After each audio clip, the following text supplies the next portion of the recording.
Nous voulons des occasions, nous prions pour des occasions, puis dès que l'opposition vient, nous râlons et nous grognons. C'est à ce moment-là que nous devons tenir bon, resserrer la ceinture de la vérité, chausser les chaussures de paix, revêtir la cuirasse de la justice, couvrir le tout avec la prière et continuer à persévérer.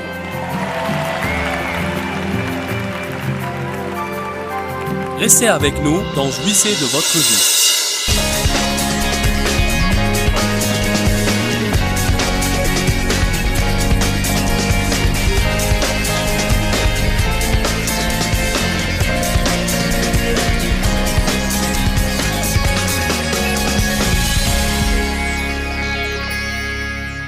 Ce soir, je veux vous apprendre comment garder le diable à sa place.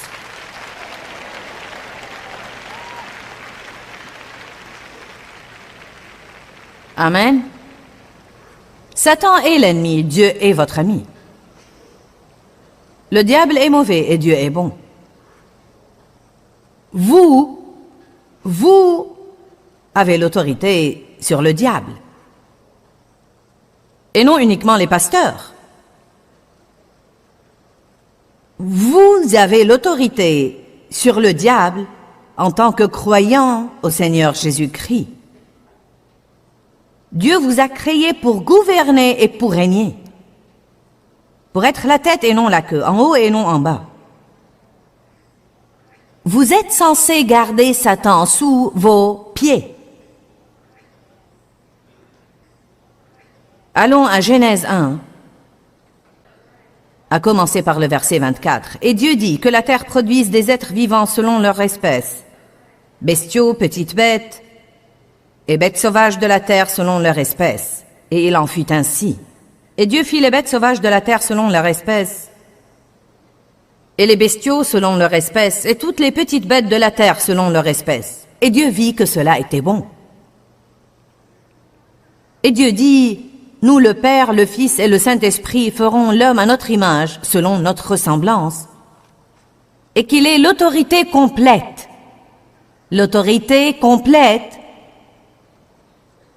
sur les poissons de la mer, les oiseaux du ciel, les bestiaux, et sur toute la terre, et sur toutes les petites bêtes qui rampent sur la terre, y compris les lèche-bottes.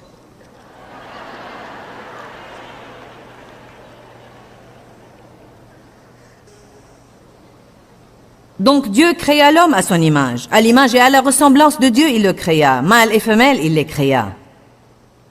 Et Dieu les bénit et leur dit, soyez féconds, multipliez et remplissez la terre et dominez-la.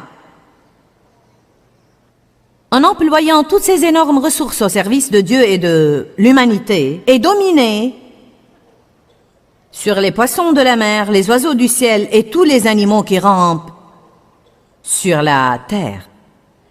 Adam et Ève ont eu une bonne affaire. Ils étaient responsables du jardin. Ils passaient voir Dieu le matin, ils passaient voir Dieu le soir. Toute la journée, ils vaquaient à leurs affaires par la puissance du Saint-Esprit, gouvernant et soumettant et ayant la domination, et étant féconds et en multipliant, en faisant multiplier les choses sur terre. Mais dans Genèse chapitre 3, ils ont eu une attaque de stupidité.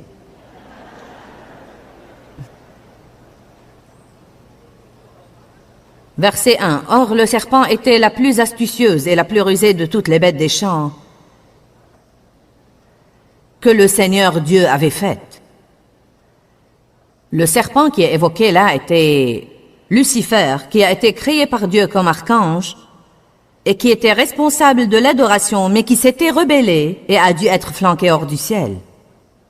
Il a atterri sur terre. Il détestait l'humanité, il détestait la création de Dieu. Tout son travail consistait à tromper et à éloigner l'humanité de Dieu, car il détestait tout ce qui rendait Dieu heureux. Il était trompeur et rusé. Et Satan dit à la femme, Dieu a-t-il réellement dit, vous ne mangerez pas de tous les arbres du jardin? Et la femme répondit au serpent, nous pouvons manger du fruit des arbres du jardin, mais pas du fruit de l'arbre qui est au milieu du jardin. Et Dieu a dit, vous n'en mangerez point, et n'y toucherez point de peur que vous ne mouriez. Mais le serpent dit à la femme, non, vous ne mourrez point. À ce moment-là, cette femme aurait dû ouvrir la bouche et dire, menteur! Arrière de moi! Hors de ma vue, car je sais ce que Dieu a dit. Tout ce que tu dis est différent de ce que Dieu a dit. Je sais que Dieu est vérité et que toi, tu mens. Combien l'histoire aurait différé? Mais elle a écouté le diable comme le font beaucoup de nous. En écoutant le diable et en faisant ce que Dieu lui avait dit de ne pas faire, et avec Adam, suivant sa suggestion et faisant ce que Dieu lui avait dit de ne pas faire, ils ont livré leur autorité à Satan. Ils ont livré leur autorité à Satan. Eh bien, Dieu avait déjà un plan de rédemption arrêté avant même que l'homme soit trompé. Envoyer son Fils unique Jésus pour nous racheter de l'ennemi et pour nous rendre l'autorité qu'Adam avait cédée. Il y a des écritures dans tout le Nouveau Testament qui parlent de l'autorité du croyant. L'autorité du croyant. C'est une des grandes révélations que j'ai eues il y a 25 ans, quand j'ai d'abord commencé à écouter le genre d'enseignement que je donne là. J'ai commencé à lire de bons livres chrétiens. Nous devons savoir que nous avons un ennemi. Le diable ne peut pas vous blairer. Il vous méprise. Ce n'est pas parce que vous décidez de servir Dieu et faire quelque chose de bien que le diable va s'endormir et vous laisser tranquille. Vous devez savoir comment persévérer. Avec chaque occasion vient l'opposition. J'ai dit, avec chaque occasion vient l'opposition. Nous voulons des occasions, nous prions pour des occasions, puis dès que l'opposition vient, nous râlons et nous grognons. C'est à ce moment-là que nous devons tenir bon, resserrer la ceinture de la vérité, chausser les chaussures de paix, revêtir la cuirasse de la justice, couvrir le tout avec la prière et continuer à persévérer.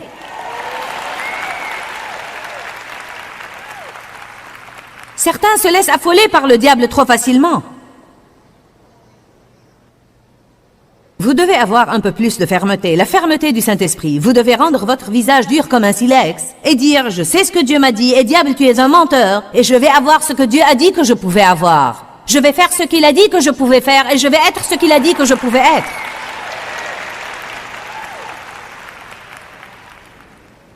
Chaque fois que le diable essaye de vous dire que vous êtes nul, vous devez dire « menteur ». Je suis la justice de Dieu en Christ. Je vais vous dire une chose, vous devez répondre au diable. Oui, j'ai dit, vous devez répondre au diable. Jésus l'a fait et vous pouvez le faire. Dans Luc chapitre 4, la Bible dit, le diable dit à Jésus et Jésus répondit au diable. Il est écrit et il lui citait une écriture. Dieu a eu à me rappeler ce principe puissant la semaine passée. Mon esprit était assailli sur un certain plan. Le martèlement répété, la façon d'opérer de l'ennemi, c'était quelque chose que je n'avais pas connu pour un moment. Vous prenez une certaine victoire, le diable vous laisse tranquille, peut-être pour une saison, mais il attend un moment plus opportun et il revient en une nouvelle saison. Parfois, quand vous vous y attendez le moins, ça arrive à vous désarçonner. C'est comme « Oula !» Le diable attend parfois longuement les gens qui ont finalement acquis une certaine révélation. Il attend le temps qu'il faut qu'ils oublient plutôt ce principe et garde cette attaque en attente quelque part, puis il commence à attaquer à nouveau. Vous avez oublié comment le combattre. Le Saint-Esprit a dû me le rappeler. Ouvre ta bouche et fais la guerre avec la parole. Ouvre ta bouche et fais la guerre avec la parole. Quand vous faites quelque chose de mauvais et que vous vous repentez et vous demandez à Dieu de vous pardonner et vous continuez à vous sentir coupable, c'est un des moyens les plus rapides avec lequel vous pouvez vous débarrasser du diable, car ce n'est pas Dieu qui vous condamne, c'est le diable qui vous condamne. Satan vous tentera de faire quelque chose, puis vous accusera et vous condamnera pour la même chose qu'il vous a persuadé de faire. Amen. La Bible dit dans Romains 8 que ce n'est pas Dieu qui nous condamne, ce n'est pas le Christ, mais l'ennemi. Vous devez le savoir. Vous devez ouvrir la bouche et dire « Il n'y a aucune condamnation pour ceux qui sont en Christ. Je me suis repenti, mes péchés sont pardonnés, je suis une créature nouvelle en Christ, je suis rendu juste devant Dieu. Et diable, tu es un menteur, tu es l'accusateur des frères, mais tu ne peux pas m'accuser devant Dieu car tu as été précipité. » C'est ce qui est écrit dans Apocalypse. Nous le vaincons par le sang de l'agneau et par la parole de notre témoignage. Notre problème est bien des fois que nous sommes trop paresseux pour le faire. Nous le sommes. Parfois, nous sommes spirituellement apathiques. Nous savons ce que nous devons faire, mais nous ne le faisons pas. Pourquoi nous est-il difficile d'ouvrir la bouche et de confesser la parole? Il nous est beaucoup plus facile de murmurer, de ronchonner et de nous plaindre. Ça ne sert à rien. Nous devons confesser la parole de Dieu. Nous devons dire le contraire de ce que le diable nous dit. Le diable est un menteur. Dites-le tous, le diable est un menteur. Dites « arrière de moi, Satan ». Dites « au nom de Jésus, je te réprime, diable ». J'ai l'autorité sur toi et sur toutes tes dominations et autorités diaboliques. Bien que vous ayez l'autorité, vous devez parfois être agressif au sujet de prendre cette autorité. Dans Matthieu 11, il est écrit « Le royaume des cieux est assailli avec violence, mais ce sont les violents qui s'en emparent. » Vous devez parfois combattre le bon combat de la foi, mais nous ne devons pas combattre tout le temps. Être chrétien n'est pas tout le temps un combat suivi et continuel, mais nous devons bien combattre le bon combat de la foi. Nous devons courir dans le stade. Il y a des moments où nous devons tenir bon. Il y a des moments où il faut un peu de travail et un peu d'effort. Souvent, nous voyons des gens venir travailler dans le ministère, puis ils sont en butte aux attaques. Ils ne le comprennent pas car « j'étais presque sûre que c'était ce que Dieu me disait de faire ». Ce n'est pas parce que vous avez un peu de problème que Dieu ne vous a pas dit de le faire. En fait, parfois, c'est le vrai bon signe qu'il vous a dit de le faire.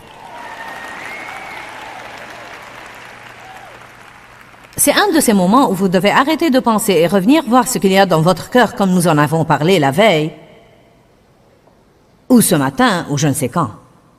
Quand vous commencez à devenir irrésolu et vous ne savez plus ce que Dieu a dit car vous avez senti une chose dans votre cœur mais vos circonstances sont contre tout, à ce moment-là, vous vous y perdez. Quand les choses ne sont pas bonnes, c'est facile de s'y perdre.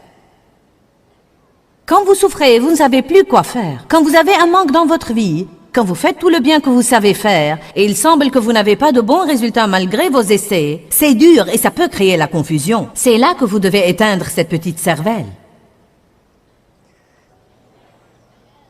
Tais-toi, diable. Savez-vous pourquoi? Car l'esprit est le champ de bataille. C'est là où vous allez soit gagner la guerre contre l'ennemi, soit la perdre. Sur le champ de bataille de votre esprit, les pensées. Il essaye de bâtir des forteresses dans notre esprit en nous donnant certaines façons de penser, puis en se cachant dans ces mauvaises façons de penser. Votre vie ne va jamais aller sauf là où vos pensées vont aller. Car l'homme est tel que sont les pensées dans son âme. Les armes de notre combat ne sont pas charnelles, mais elles sont puissantes par la vertu de Dieu. Pourquoi faire? Pour renverser des forteresses. En faisant quoi? En renversant les raisonnements prétentieux et toute hauteur qui s'élève contre la connaissance de Dieu. Pensez, pensez. Pensez. Nous vivons dans une maison faite de pensées. Nous bâtissons notre vie par nos pensées. Vous ne pouvez pas aller autre part que là où votre esprit va aller. Vous ne ferez jamais de grandes choses si vous ne pouvez pas concevoir dans votre esprit que vous pouvez faire de grandes choses au nom de Jésus. Vous ne surmonterez jamais vos problèmes tant que vous pensez à l'esclavage.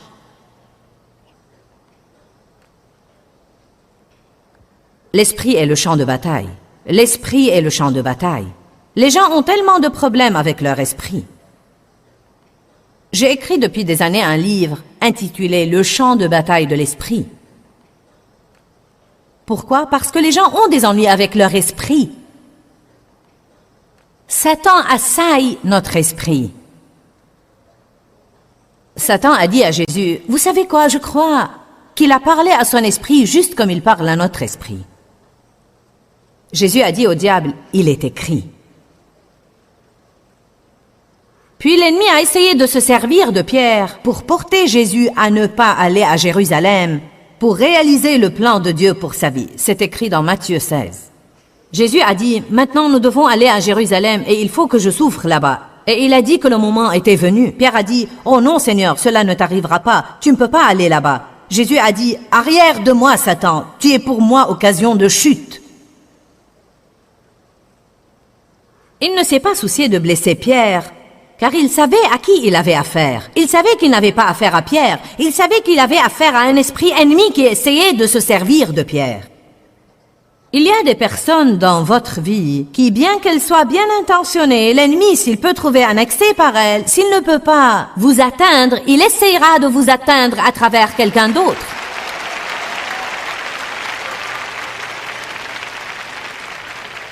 Si vous avez un enfant, par exemple, qui a un certain mode de comportement qui vous rend fou, le diable va essayer de vous épuiser. Ce sera cette chose-ci, puis cette chose-là, puis celle-ci. Ça va très bien pour vous, puis vous êtes comme « Oh non, pas ça !» Beaucoup de fois, l'ennemi sait ce qu'il faut pour vous achever. Allez maintenant.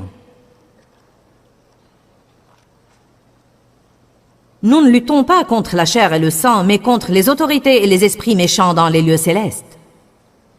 Prenez toutes les armes de Dieu, afin de pouvoir résister dans le mauvais jour du danger. Et après avoir tout mis en œuvre, restez ferme et tenez bon.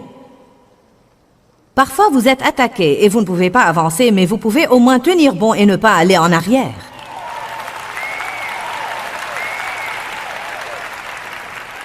Vous dites, j'ai l'impression de ne pas avoir avancé depuis longtemps. Réjouissez-vous de ne pas avoir reculé. Au moins vous tenez bon et vous restez ferme. J'aime toujours dire, tenez bon, l'aide est en route. Qu'est-ce qu'on dit en général quand on est sur la corde raide? Faites un nœud et attendez. La véritable foi ne commence que quand vous n'avez aucune échappatoire.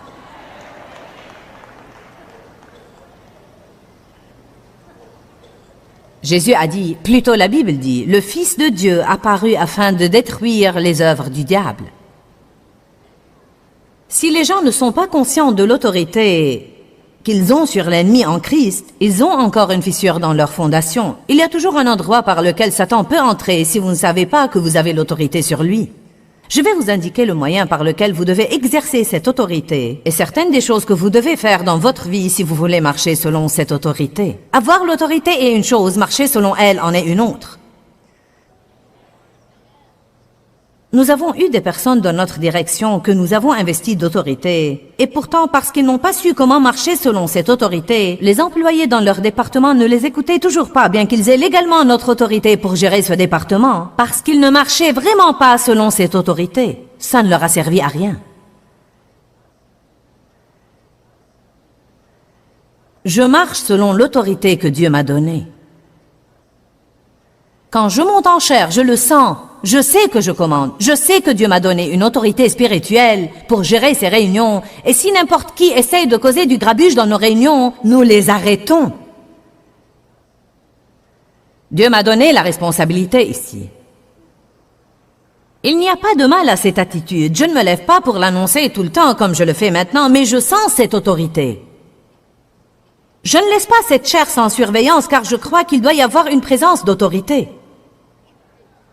Si je dois aller quelque part, peut-être aller aux toilettes ou quelque chose comme ça, je veille à ce qu'il y ait quelqu'un qui puisse prendre l'autorité si besoin est. Là où il n'y a pas d'autorité, Satan écrase les gens. Pensez à tous les gens du monde, même les chrétiens, qui ne savent pas qu'ils ont l'autorité sur Satan et il les rend fous tout le temps parce qu'ils ne savent pas qu'ils ont l'autorité. Dites, j'ai l'autorité. En tant que croyant, j'ai l'autorité.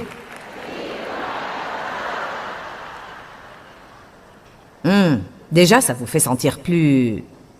Oui. Pour qui te prends-tu, diable?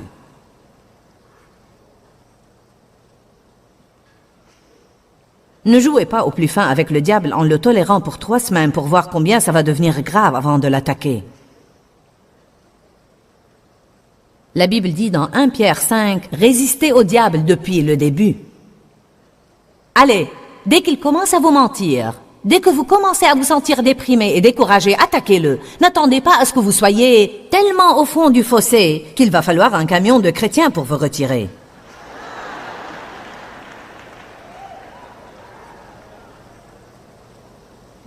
Dès que vous commencez à vous apitoyer sur vous-même parce que quelqu'un vous a blessé ou parce que vous n'avez pas eu ce que vous vouliez, à ce moment-là, vous devez dire « Non, diable, je suis allé à ces fêtes d'apitoiement avant et je ne vais pas le répéter. »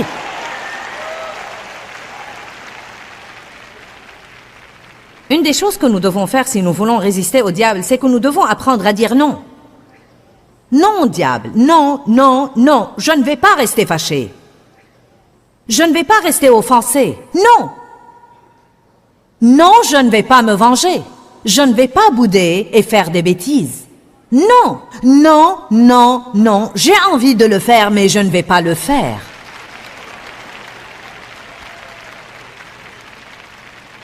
Je vais faire ce que Dieu veut que je fasse. Dieu aide-moi. Que pensez-vous veut dire résister au diable? Le Seigneur me l'a dit une fois et je vais vous dire ce que vous devez faire.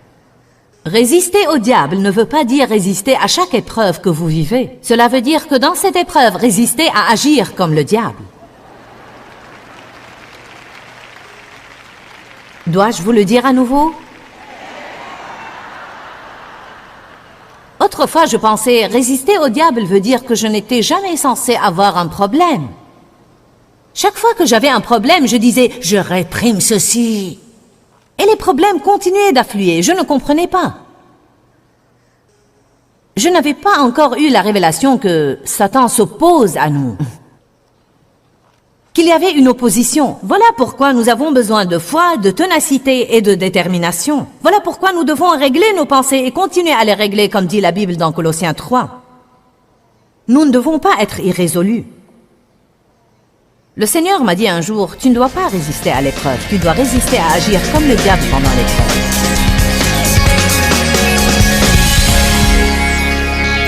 L'enseignement aujourd'hui est intitulé « Avez-vous une fissure dans vos fondations ?»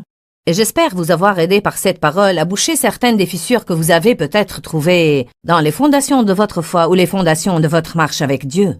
J'ai parlé aujourd'hui de garder le diable à sa place et j'ai parlé de l'autorité que nous avons sur Satan.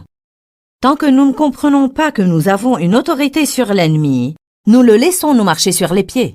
Dans Luc 10, 19, la Bible dit « Voici, je vous ai donné l'autorité et le pouvoir de marcher sur les serpents et les scorpions et sur toute la puissance de l'ennemi, et rien ne pourra aucunement vous nuire. » Alors comprenez qui vous êtes en Christ et comprenez que vous êtes investi d'autorité sur Satan et qu'il n'a aucune autorité sur vous. Vous devez ouvrir la bouche, prononcer la parole de Dieu de votre bouche et remettre le diable à sa place. Quand, Seigneur, quand? Dans ce livret, Joyce Meyer vous apprend à faire confiance au temps de Dieu. Pour obtenir ce livret gratuitement, écrivez-nous à Joyce Meyer, boîte postale 40095-6300, Larnaca, Chypre. Ou bien visitez notre site web www.joycemeyer.org/fr.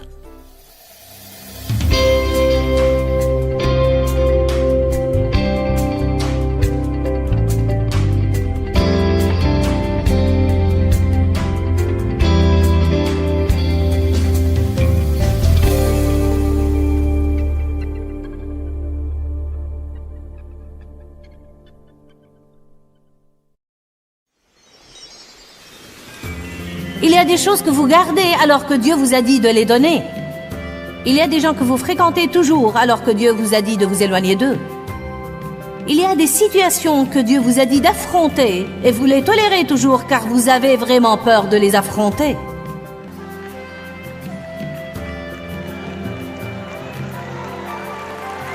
Restez avec nous dans Jouissez de votre vie.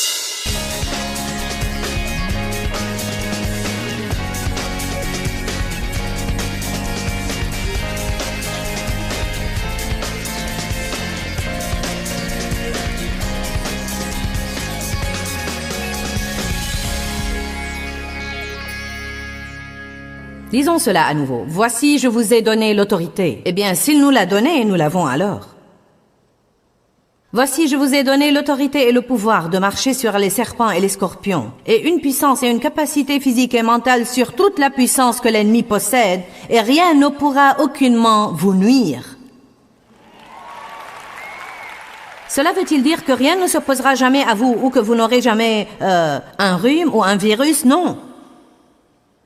Cela veut-il dire que vous n'aurez jamais des difficultés financières? Non. Cela veut dire que rien ne vous nuira en permanence. Si vous tenez bon, vous allez toujours sortir vainqueur. Allez, je veux que vous soyez plus forts ce soir. La Bible dit que nous sommes plus que vainqueurs. Plus que vainqueurs. Au beau milieu de toutes ces choses, nous sommes plus que vainqueurs par le Christ qui nous aime. Vous devez avoir l'esprit d'un vainqueur. Marchez et parlez avec autorité. Quand vous parlez aux gens, ne marmonnez pas et ne baissez pas la tête et ne refusez pas de les regarder en face. Agissez comme étant enfants de Dieu.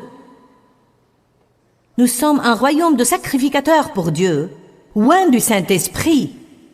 Nous avons une robe de justice. Marchez dans votre autorité. Soyez déterminés. Aimez ardemment, militez contre l'ennemi. Ne le laissez pas vous mentir, n'allez pas ça et là tout le temps. En étant mou et faible, je ne sais pas si je peux tenir un jour de plus. Je vous le dis, je suis vraiment tellement épuisé de tout.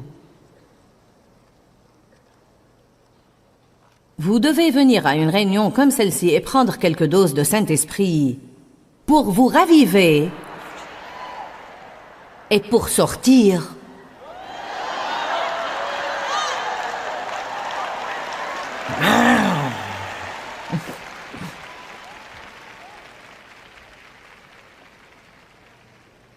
J'espère que l'enfer tremble quand je mets mes pieds à terre le matin. Oh non, elle sort du lit à nouveau. Chaque jour, vous devez causer des dégâts à l'Empire des Ténèbres.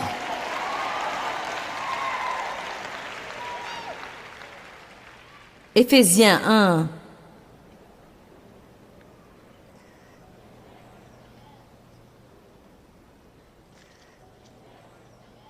Verset 19.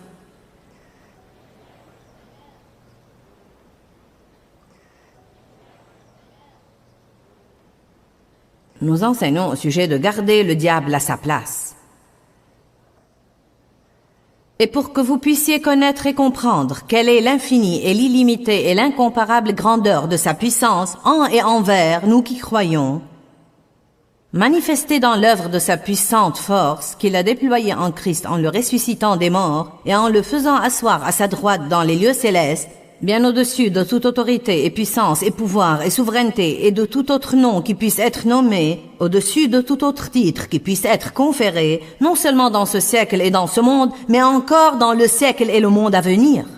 Et il a mis tout sous ses pieds, et il l'a donné pour chef suprême et universel à l'Église qui est son corps, la plénitude de celui qui remplit tout en tous, car en ce corps vit la plénitude de celui qui rend tout complet, et qui partout remplit tout de lui. Il est la tête et nous sommes le corps. Pour autant que je le sache, les pieds sont dans le corps. Donc si Satan est sous les pieds du Christ et nous sommes le corps du Christ, à ce moment-là, il doit être sous nos pieds. Maintenant, je m'apprête à vous dire comment le garder sous vos pieds. C'est l'endroit où il est censé être. C'est l'endroit qui lui a été assigné de Dieu. Mais vous devez le garder là-bas, car si vous ne le gardez pas là-bas, il sortira en rampant et essayera d'être la tête. Allez à Jacques 4.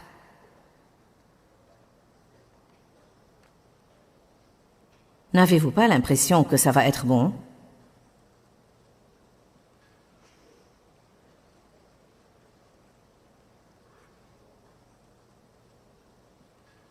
Jacques 4, 7. Soumettez-vous donc à Dieu. Résistez au diable. Tenez ferme contre lui et il fuira loin de vous. Vous savez, quand nous écoutons cette écriture, c'est toujours « Résistez au diable et il fuira ». Résistez au diable et il fuira. Mais le diable ne fuira pas simplement parce que vous lui résistez. Vous devez vivre aussi la première partie de cette écriture. Soumettez-vous donc à Dieu. Soumettez-vous donc à Dieu, résistez au diable et il fuira. Votre force est dans votre obéissance. N'importe quel directeur à qui nous donnons un pouvoir perd immédiatement ce pouvoir dès qu'il devient désobéissant à mon autorité et à celle de Dave. Bonjour Église. Nous comprenons ça, n'est-ce pas? Notre fille Sandra a l'autorité ici sur cette chair pour dire des choses et faire des choses. Je lui fais confiance. Elle m'a dit dernièrement, « Je veux te remercier pour m'avoir fait confiance à la chair. Je sais que la chair est très précieuse pour toi et tu ne m'aurais pas permis d'y être si tu ne me faisais pas confiance. » J'ai dit, « Je te fais confiance parce que tu suis toutes les directives que je t'ai données. » Si je lui dis de ne pas faire quelque chose et elle monte ici et le fait, ce sera la dernière fois qu'elle monte ici. À moins qu'elle n'ait fait une erreur involontaire, à ce moment-là, on en parlera, je lui pardonnerai et nous continuerons. Dieu veut donner l'autorité aux gens. Il veut que vous ayez une grande autorité. Il veut que vous ayez l'autorité sur les démons, sur les autorités et les dominations. Il veut que vous guérissiez les malades et que vous chassiez les diables. Il y a des gens qui essayent de prendre l'autorité sur les diables et ils ne l'ont même pas encore sur un évier plein d'assiettes sales.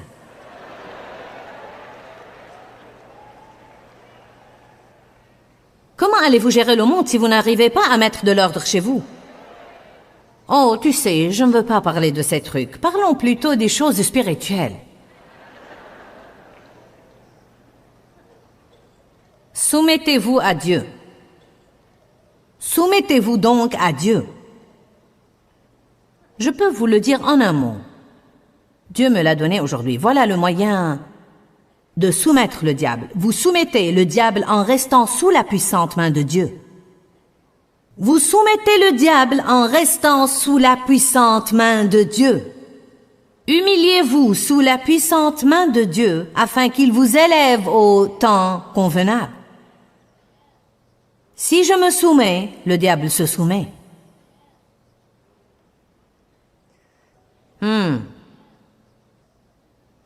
Quand je sors de ma place, là le diable a le droit de sortir de sa place. Mais je peux le garder à sa place en restant à ma place. Que ta volonté soit faite, Seigneur. Tout ce que tu dis, donne-moi la grâce et la force de le faire, car je ne veux pas une fissure dans mes fondations. S'il y a une chose pour laquelle vous devez prier, c'est la grâce pour pouvoir vous soumettre à la volonté de Dieu, aussi difficile que ce soit pour vous. Dieu, aide-moi à arrêter de lutter et d'argumenter avec toi. Aide-moi à faire ce que tu veux immédiatement et promptement. Laisse-moi avoir l'attitude que tu veux que j'ai, dire les paroles que tu veux que je dise, faire ce que tu veux que je fasse et laisser tout le reste tranquille. Soumettez-vous à Dieu. Résistez au diable et il fuira. Il y a une grande protection pour le croyant qui marchera dans une simple obéissance quotidienne. Psaume 91, 11 dit « Il ordonnera à ses anges de te garder dans toutes tes voies. » Savez-vous ce que dit la Bible amplifiée? Écoutez, voilà ce que dit la Bible amplifiée. Elle nous éclaire beaucoup sur ça. « Il ordonnera à ses anges de te garder dans toutes tes voies d'obéissance et de service. » Il n'ordonnera pas à ses anges de nous garder dans toutes nos voies de désobéissance, mais dans toutes nos voies d'obéissance et de service. Je ne parle pas là de devoir être parfait. Je ne parle pas de ne jamais faire une erreur. Je vais vous dire de quoi je parle. Je parle de la désobéissance délibérée. Je parle de quand vous savez ce que Dieu dit et vous ne le faites pas. Je parle d'être un Jonas. Dieu dit « Allez à Ninive et vous allez à Tarsis ». Puis vous vous faites engloutir par un grand poisson et vous n'aimez pas ça. Jonas n'aurait pas été englouti par le grand poisson s'il était allé à Ninive comme Dieu lui avait dit. Il s'est retrouvé à Ninive de toute façon, mais il y est allé à ses dépens. Vous allez finir par faire ce que Dieu vous dit de faire de toute façon. Si vous aimez vraiment Dieu, ayez une révélation. Vous allez céder tôt ou tard de toute façon. Donc il vaut mieux que ce soit tôt plutôt que tard.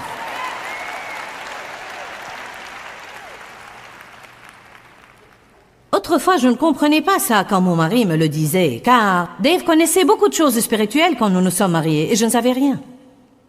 Il me disait des choses que je ne comprenais pas. Comme quand je me fâchais contre lui et il me disait « Tu ferais aussi bien de te décider à te mettre de bonne humeur, car la semaine prochaine tu ne seras plus fâché. Donc pourquoi gaspiller 3 jours à être fâché ?» Eh bien, je ne l'avais pas compris, car c'était dans mes émotions et dans ce que je ressentais. Il avait raison. 1 semaine après, je n'étais plus fâché contre lui. Il y avait des fois où je restais fâché contre lui 2 ou 3 semaines. Mais c'était rare, Dieu merci. Combien de vous comprennent ce que je dis? D'autres fois, nous avions un problème et Dave me disait « Pourquoi veux-tu rester là à t'inquiéter? Dieu est le seul à pouvoir le résoudre et il le fera. Donc pourquoi te rends-tu malheureuse maintenant en attendant de voir ce que Dieu va faire pour résoudre le problème? Pourquoi ne pas lui faire confiance et aller jouir de ta vie ?» Eh bien, je croyais que c'était de l'irresponsabilité, car j'avais tellement l'habitude de m'occuper de moi-même. Je croyais que si je ne m'inquiétais pas et si je n'essayais pas de trouver une solution, à ce moment-là, je ne jouais pas mon rôle. Donc Dave allait jouer avec les enfants et il était content. Il riait et regardait la télé et s'amusait. Et moi, je m'énervais vraiment contre lui. Car il ne voulait pas être dans la chair comme moi. Quand nous sommes dans la chair, nous nous énervons contre ceux qui sont dans l'esprit.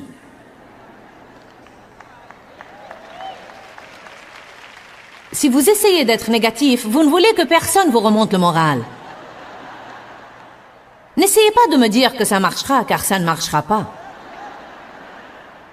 N'essayez pas de me dire que ça va être bien, car ça ne sera pas bien. Ce n'est jamais très bien, ça n'a jamais été très bien, et ça ne sera pas très bien.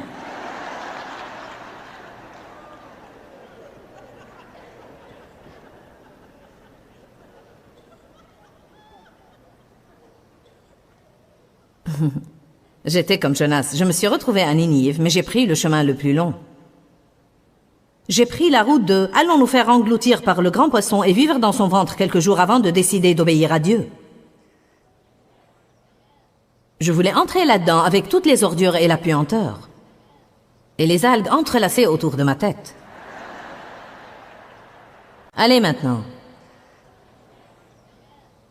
Il est temps que certains de vous prient pour être crachés de ce désordre et pour pouvoir se diriger vers Ninive.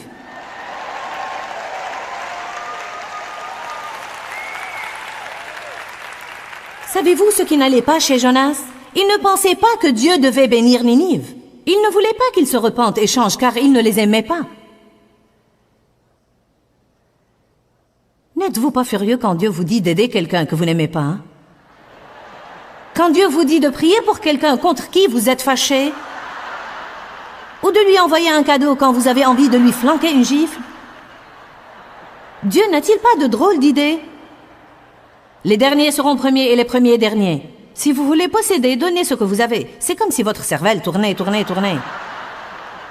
Va à Ninive. Pourquoi dois-je aller à Ninive? Je ne les aime même pas. Ils ne méritent pas le salut.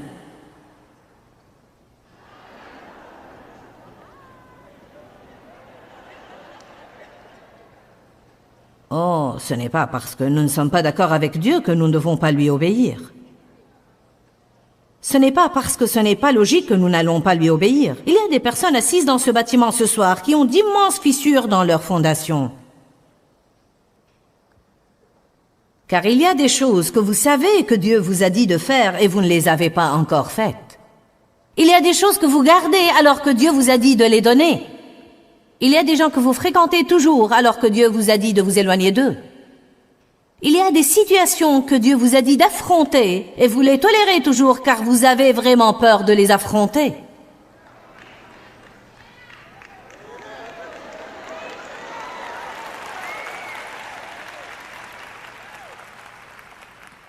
Il y a une autorité que Dieu a établie dans votre vie contre laquelle vous vous rebellez constamment car vous ne voulez pas faire ce que ces personnes en autorité vous disent de faire.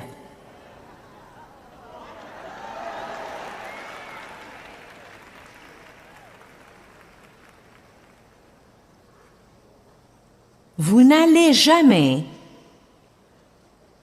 vous débarrasser de ces fissures dans vos fondations. Vous n'allez jamais fermer les portes à Satan ou le garder sous vos pieds avant de commencer à faire tout ce que vous savez que Dieu vous a dit de faire. Il y a peut-être des choses que nous ne faisons pas comme il faut et que nous ne savons pas faire comme il faut. Paul a dit qu'il a obtenu miséricorde parce qu'il persécutait l'Église par ignorance.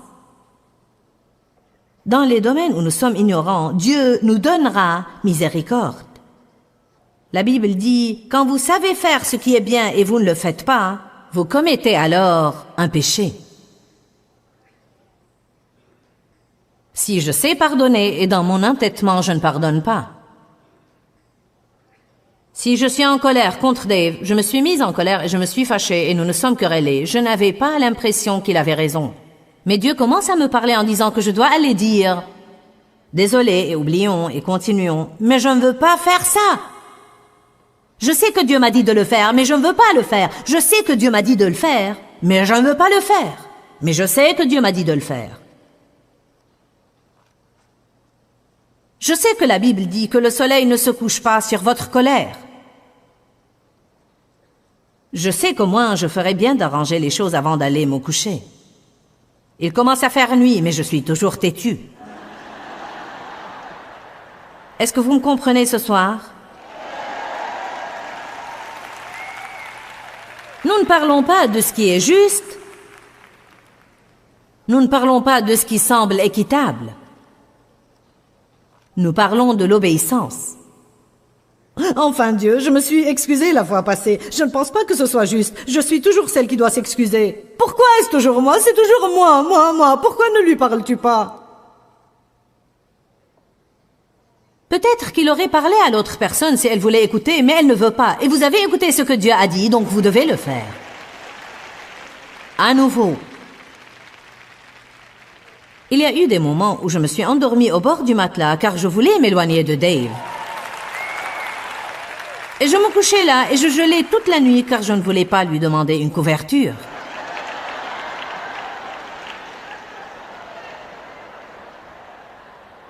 Il étendait le bras, essayait d'être gentil et mettait son bras sur moi et je...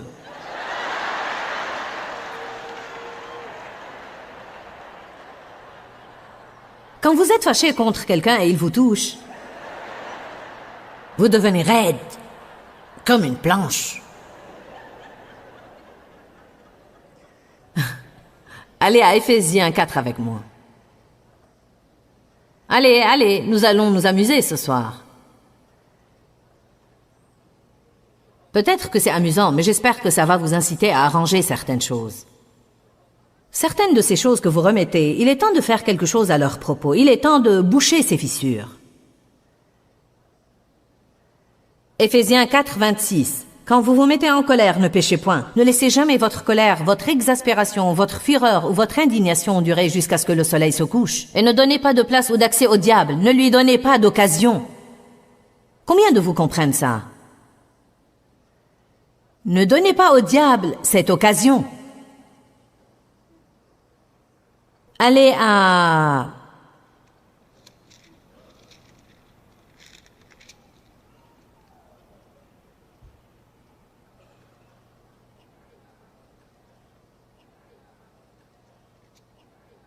C'est quelque part, je cherche quelque chose là. Je vous le dirai dans un instant.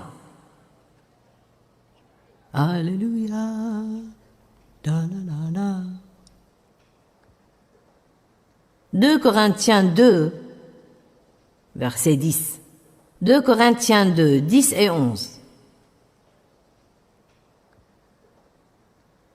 Commençons au verset 9. Non, commençons au verset 8.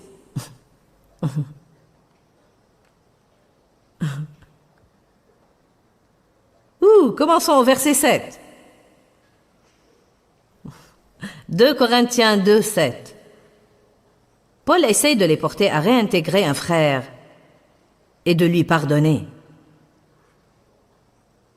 La chose que nous ne comprenons pas, c'est que le pardon est pour nous. Quand nous pardonnons aux gens, nous bouchons les fissures dans nos fondations afin que le diable n'y entre pas. Si vous êtes fâché contre quelqu'un aujourd'hui, vous avez une fissure dans vos fondations. Si vous êtes offensé, C'est étonnant ce que les gens s'offensent à l'Église à propos de choses qui se passent à l'Église. Puis ils se demandent pourquoi ils n'ont aucune victoire. Donc, au lieu de le réprimander davantage, vous devez plutôt lui pardonner et le consoler et l'encourager gracieusement, de peur qu'il ne sombre dans une tristesse et un désespoir excessif. Je vous exhorte donc à le réintégrer dans vos affections et à faire preuve d'amour envers lui.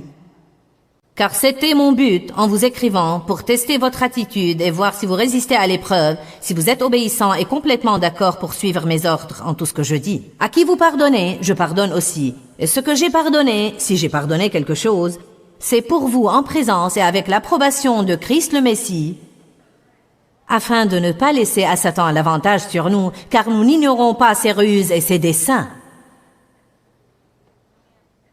Il dit, pourquoi pardonnons-nous? Pour ne pas laisser à Satan l'avantage sur nous. Nous pardonnons. Nous devons être prompts à pardonner. Nous devons être généreux dans notre pardon.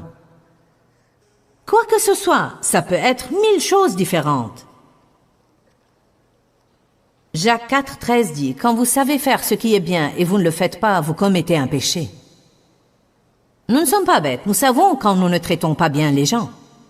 Nous savons quand nous avons une mauvaise attitude. Nous savons quand nous sommes égoïstes et têtus et égocentriques et difficiles à vivre. Nous savons quand Dieu traite avec nous. Laissez-moi vous dire une chose. Nous devons être plus malléables entre les mains de Dieu. Nous devons être plus prompts à aller à Ninive quand Dieu dit aller à Ninive et ne pas prendre le chemin le plus long et vous retrouver dans un grand gâchis pendant 2 ou 3 années avant de décider finalement d'obéir à Dieu. Allez maintenant. L'entêtement ne vous mène nulle part, sinon vous enfoncez dans l'abîme.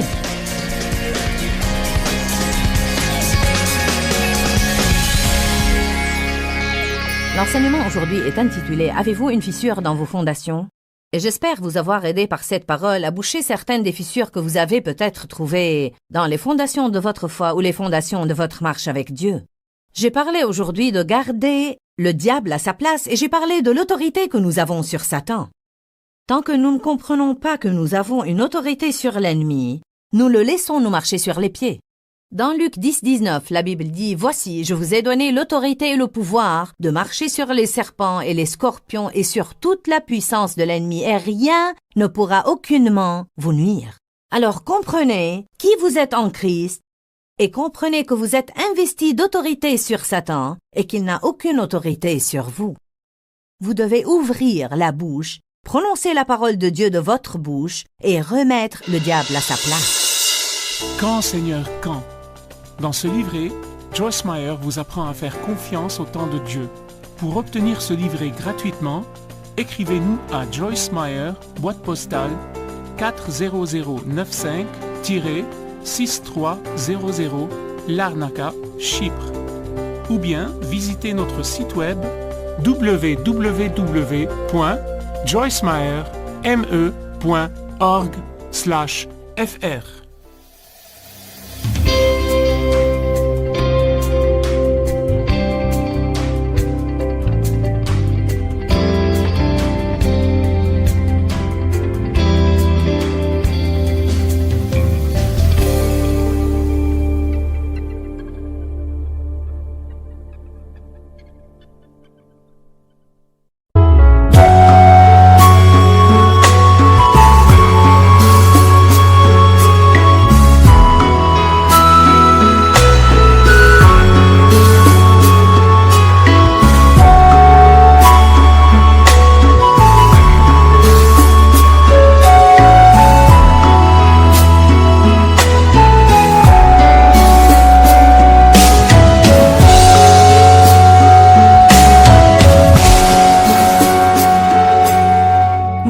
khắp phương trời vẫn nhớ tới quê hương. Người về đây thăm làng trù quê mẹ và làng sen quê cha, xúc động bồi hồi người rơi giọt lệ, thương mái nhà tranh thương đất mẹ nghèo.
Thank